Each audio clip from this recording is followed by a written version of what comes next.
In 1970, Rod Serling was asked about shows that inspired his iconic anthology and pop culture series, The Twilight Zone. The show that came first to his mind, and with great fondness, was Tales of Tomorrow.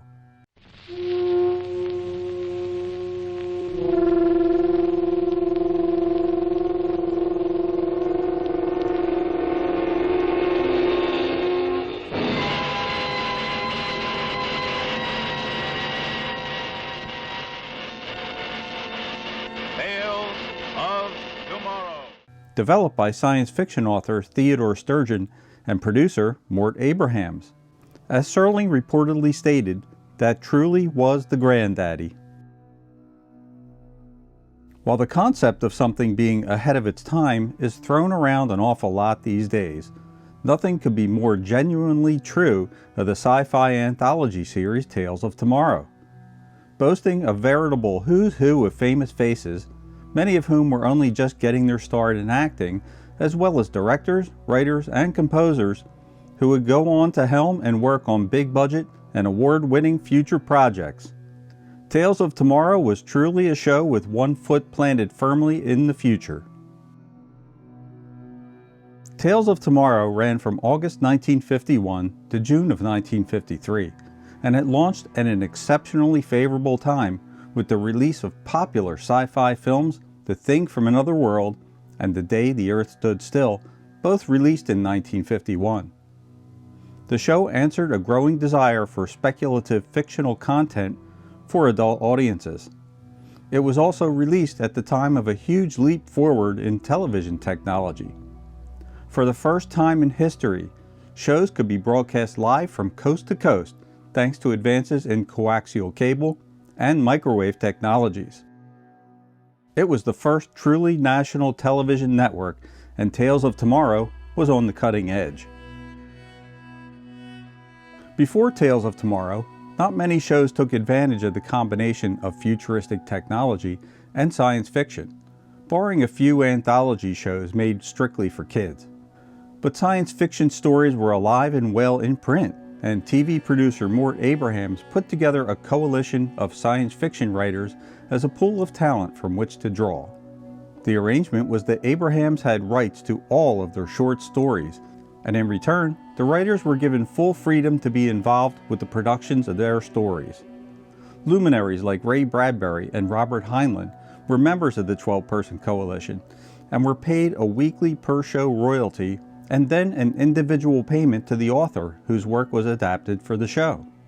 The show's original title was Tomorrow Is Yours, and the intention was to air a combination of modern science fiction as well as public domain stories like Frankenstein and the Tales of H.G. Wells in a live broadcast format. Eventually, the title was changed to Tales of Tomorrow, and it was released with great interest from audiences despite only having a handful of sponsors and a very small budget. What Tales of Tomorrow lacked in funding, though, it was made up for in talent, with many of the actors just getting their start. Veteran actors like Thomas Mitchell, Boris Karloff, and Lon Chaney Jr. were joined by newer faces like Leslie Nielsen, James Dean, Paul Newman, Lee J. Cobb, and many others. Behind the scenes, some of the stories showcased were written by now famous authors like Arthur C. Clarke and Theodore Sturgeon, and adapted by noted screenwriter Man Rubin. The directors would mostly go on to bigger and higher budgeted projects too, such as famed TV directors Don Medford and Charles S. Durbin, as well as Franklin James Schaffner, who would later win an Oscar for the movie Patton. And what about the 21-year-old kid who was selected and spun the music that formed the soundtrack? Then unknown composer Jerry Goldsmith, who pestered and badgered producer Mort Abrahams for the opportunity to write an original score for Tales of Tomorrow. Even though most of Tomorrow's music was from the network's own music library, Goldsmith would finally get to compose his first original score for the show, consisting of a guitar, a harmonica, and someone whistling. It would be his first score composed for television, but definitely not his last. Goldsmith's catalog would eventually include award-winning original scores for such feature films as Alien, the Star Trek film franchise, Gremlins, The Omen, and Total Recall, among many more.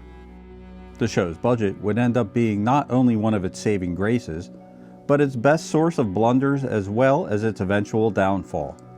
The staff was very small and the pay meager, but most were glad to work on the show because of its creative freedom and camaraderie. Some of the budgetary limitations would lead to unintentionally hilarious moments. Creature effects didn't always hold up, and while suspense was often built with care, the reveals of certain aliens and monsters would come off as a bit cheesy or unintentionally hilarious. Because the show was aired live, continuity errors abounded, including disappearing props and botched line deliveries.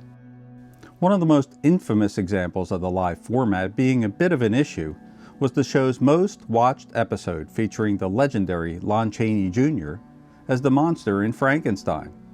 Stories from the set maintain that Chaney was very drunk and very confused and erratic. Early in the show, Chaney was supposed to break a prop chair. Instead, he gently set the chair down and shouted, "Break, break," while gesturing wildly.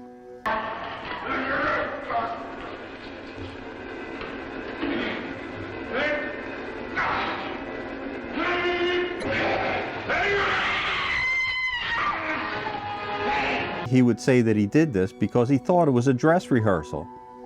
This is probably true because if you watch the episode, he smashes props later in the show, clearly after someone during the commercial break told him it was being broadcast live.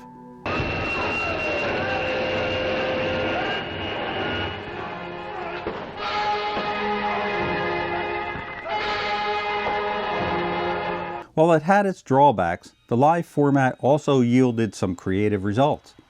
One episode of the show, called The Window, was surprisingly relevant for the time.